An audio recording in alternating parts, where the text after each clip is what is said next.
Olá amigos do canal Academia Olímpia, tudo bem pessoal? Gratidão aos inscritos, às colaborações, né? Tudo aí, abraço a todos.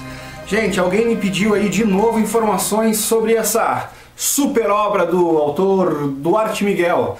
É o Trilliton. Pessoal, eu vou deixar aqui então para os que pediram o link de como adquirir o livro, né? Tem a versão gratuita do PDF também, se alguém quiser ler primeiro em PDF para ter certeza que vale a pena, e eu garanto para vocês, vale a pena, fantástica a leitura desse livro.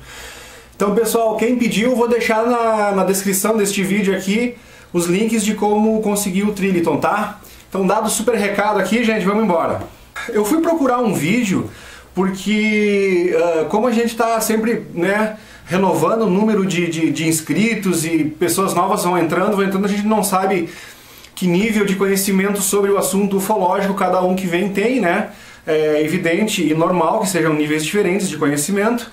Então eu achei bem válido fazer uma alusão em relação aos índios, né? Porque quando a gente fala de contato extraterrestre, tem uma série de questionamentos e às vezes a gente observar a nossa relação, digamos, de homens civilizados ou pseudo-civilizados, né? Melhor dizendo, mas a relação entre a civilização branca, né? A sociedade branca e os indígenas, e principalmente os indígenas isolados, aqueles que não têm conhecimento da vida ao redor, né, da vida social, da vida tecnologicamente desenvolvida, e a gente acha que não existe povos ainda totalmente isolados. Existem sim.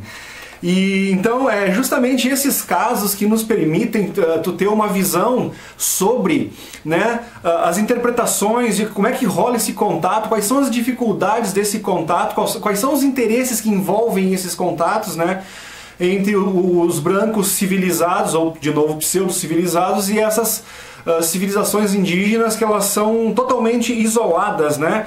Então quando a gente pensa na nossa relação ser humano com extraterrestres, e a gente começa a parar para pensar, né, o nível tecnológico, a diferença de nível tecnológico entre os indígenas e entre os brancos, entre os indígenas isolados que vivem totalmente da natureza, e entre a humanidade e alguns seres, né, que se supõem ser anos-luz mais desenvolvidos tecnologicamente do que a gente começa a entender esses abismos culturais tecnológicos, né, e que de certa forma dificultam um monte de coisa. Então a gente vai fazer algumas analogias em relação a isso para ver a que conclusão a gente chega disso tudo, né? Mas eu acho que no final vai servir para uma boa reflexão principalmente quando a gente pergunta, mas por que a gente não recebe o contato, né? Por que já não fizeram contato os alienígenas? Vocês vão ver que a coisa não é tão simples assim, né?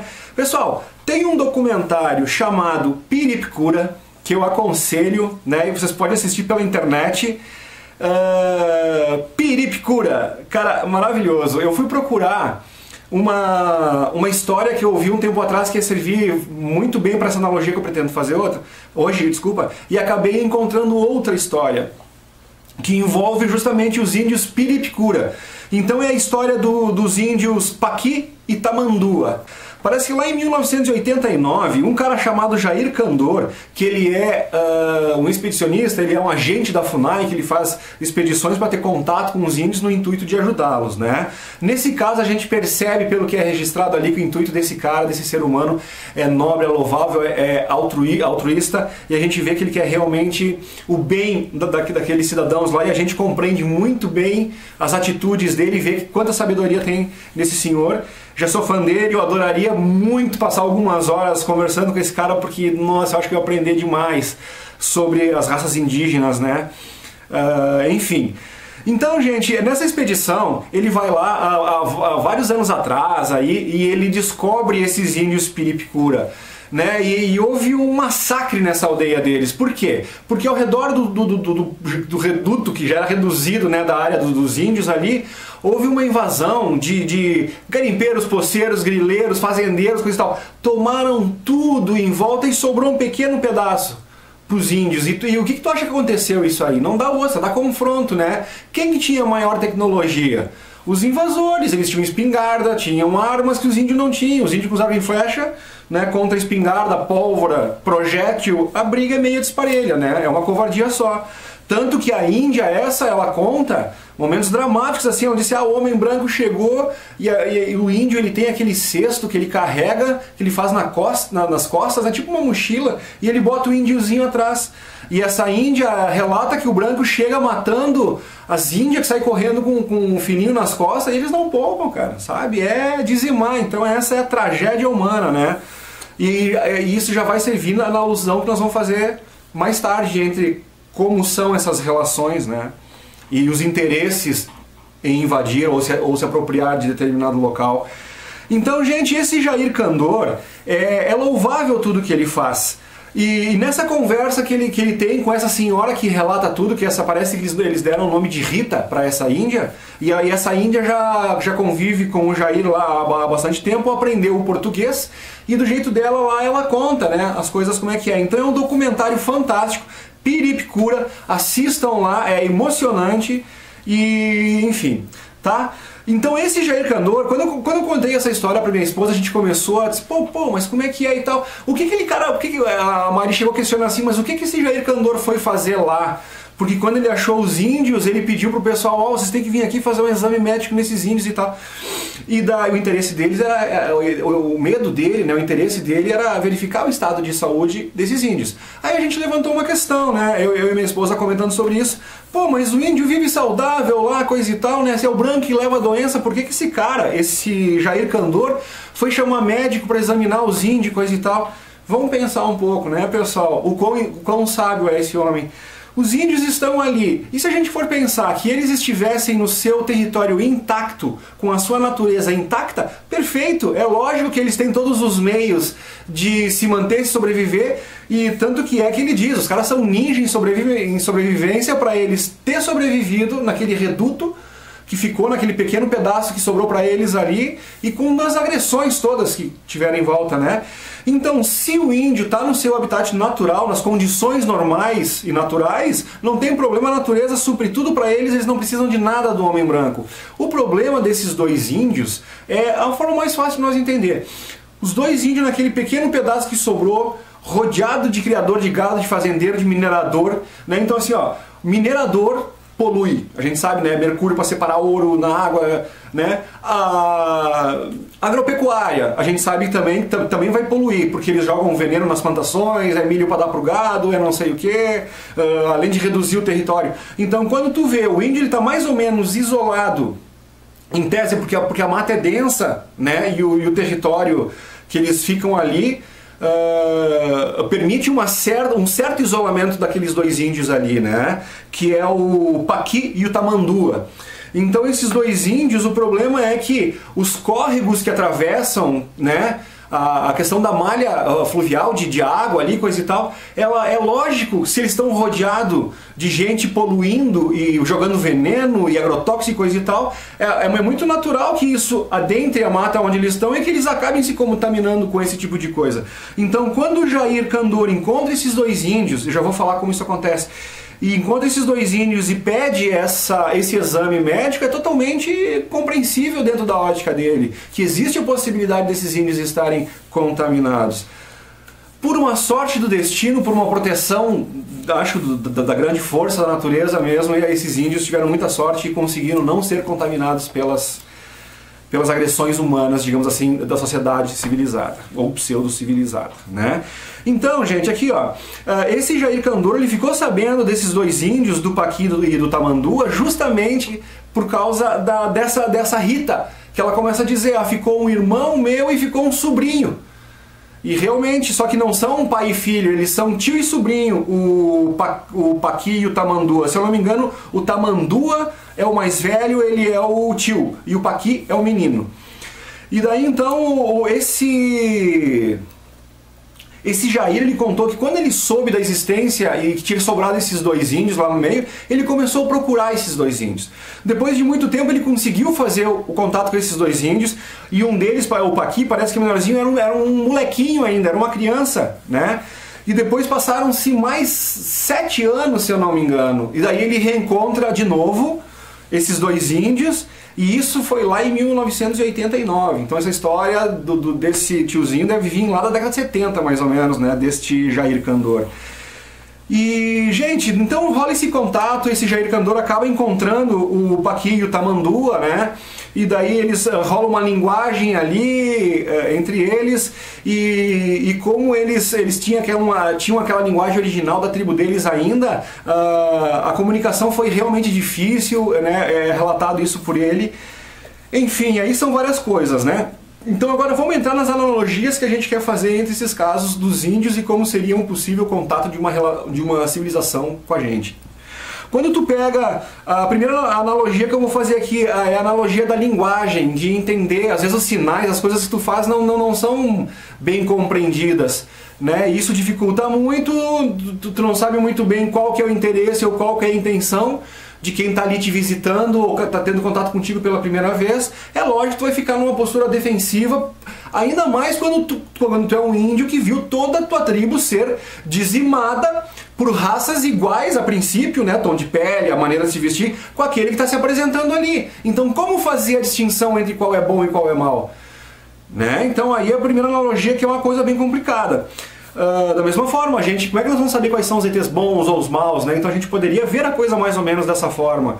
E talvez sabendo disso, os bons não se apresentam porque podem ser interpretados como os maus. E já vamos falar um pouquinho mais sobre isso, tá? Então assim, ó, quando a gente vê quais são as intenções dos grupos que rodearam esses indígenas, né? Alguns queriam as terras para plantar, outros queriam para criar gado, outros queriam para tirar os minérios, outros eram grileiros e poceiros, né? E para quem não sabe, grileiro é aquele que eles forjam um documento, eles colocam com um gafanhoto, tu coloca um papel numa caixa com alguns grilos dentro, e por uma reação da natureza, alguma substância que os grilos, né, o nosso grilinho, o gafanhoto, o bichinho aí mesmo da grama, ele faz uma reação no papel, e esse papel ele fica amarelado e dá um aspecto de papel velho. Então eles diziam, eu tenho esse documento do século passado que diz que essa terra é minha e tal. E aí então os grileiros, né, que forjam documentos dessa forma. E poceiros é aqueles que vão lá, se jogam lá em cima, esperam passar um tempo suficiente para ninguém perceber que eles estão lá. Quando vê, eles têm como provar que estão há 5 ou 10 anos lá, não sei o que. Aí entra uma tal de lei de uso capião, e eles acabam ganhando essas terras no grito, né? Ou na paciência, no tempo, né? É uma coisa meio... Então, gente, são diversos interesses diferentes, e em meio a todos esses interesses de gente que não tá nem aí com o índio, eles querem que o índio se exploda, eles querem que o índio morra para eles poderem usar a terra do índio, né, por seus próprios interesses. Junto com todos esses não tem os outros, né, exatamente igual ao senhor Jandir Kandor, que estão interessados em proteger, que estão interessados em fazer justiça, que percebem a injustiça que é feito, né, em relação às pessoas, com aquele pessoal que simplesmente vai tomando conta, ignorando aquele povo que ali vive e que daqueles recursos necessita para a sua sobrevivência.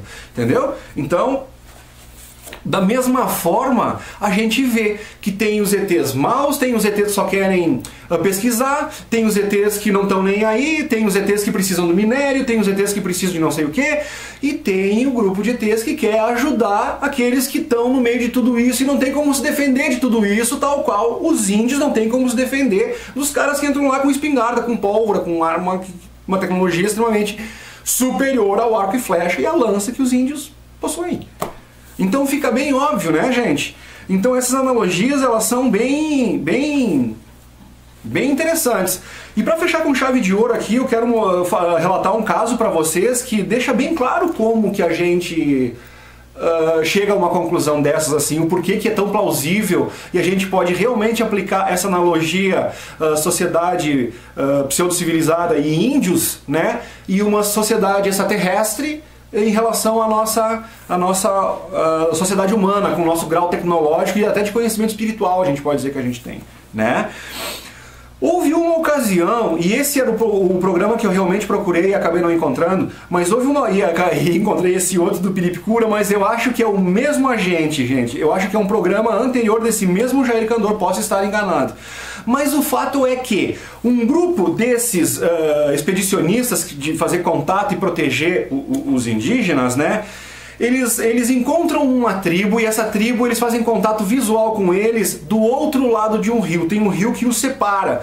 E eles vão fazendo aquele contato visual e coisa e tal, né? E eles fazem os sinais do lado de cá, os índios fazem o sinal do lado de lá, até que um dia, depois de algumas semanas, se eu não me engano, nesse processo, eles resolvem entrar numa canoa e ir até o outro lado, tentar um contato com os indígenas. Eles foram totalmente desarmados, parece que foram em 3 ou 4 nessa canoa, e atravessaram, e os homens armados, por precaução e por prudência, ficaram do lado de cá, olhando o que estava acontecendo lá, né?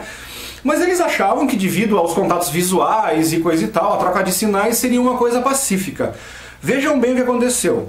Quando eles atravessam esse rio e chegam do outro lado, começa aquela coisa de sinais, aquela dificuldade de comunicação, que eles não se entendem bem, não sabem bem o que estão querendo dizer, os índios se demonstram de uma maneira meio tensa, mas os que atravessaram o rio acham que pode ser em função de eles terem um pouco de medo e coisa e tal, e depois eles descobriram que aquela tensão que estava no ar não, era realmente uma intenção de ataque dos índios para aquela equipe.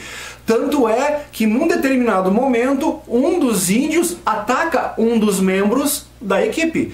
Ao acontecer isso, os caras aqui do lado de cá do rio, não me lembro direito, mas parece que eles deram alguns tiros de advertência e os índios correram para a mata e os caras correram para a canoa e voltaram. E disseram, meu Deus, por que os índios nos atacaram? Prestem bem atenção nessa história. Depois eles conseguiram fazer novo contato com essas pessoas ali, né, através de alguém que conhecia a linguagem deles, né? E o que eles descobriram? Que a aldeia daqueles índios tinha sido recém-atacada por um outro grupo de brancos, desses mineradores, não sei se eram garimpeiros, se eram fazendeiros, enfim, um desses interessado em tirar os índios dali. Foram lá e mataram, dessa forma cruel que a gente sabe, alguns índios numa guerra que eles tiveram lá. Quando os índios vieram aqui e encontraram esses brancos do lado de cá, eles simplesmente não tiveram a capacidade, o discernimento, pela falta de conhecimento deles, é óbvio, de diferenciar este grupo de ajuda do grupo de ataque. Por quê? Brancos, armados, se vestem, a mesma sociedade, são os mesmos caras. Entendeu? Então, o fato dos, digamos assim, os brancos maus ter atacado os índios, né, lá, os brancos bons que foram tentar levar ajuda, tomaram um ataque dos índios.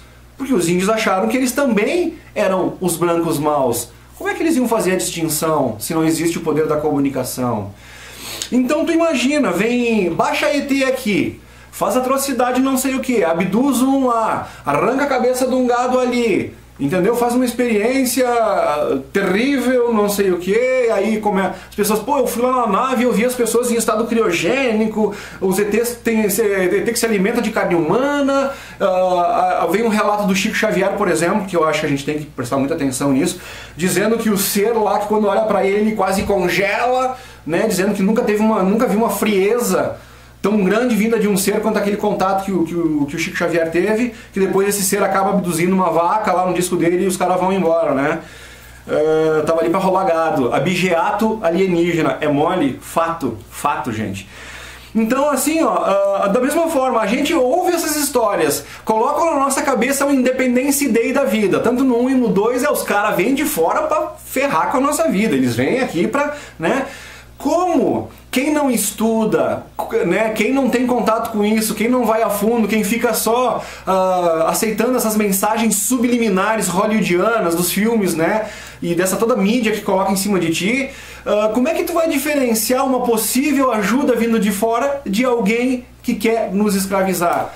Como é que tu vai saber quais são as intenções daquele ser extraterrestre que está ali na tua frente com aquele disquinho flutuando ali na frente, tu tá vendo? E aí, cara, ele é da FUNAI querendo me ajudar o índio, eu aqui, né?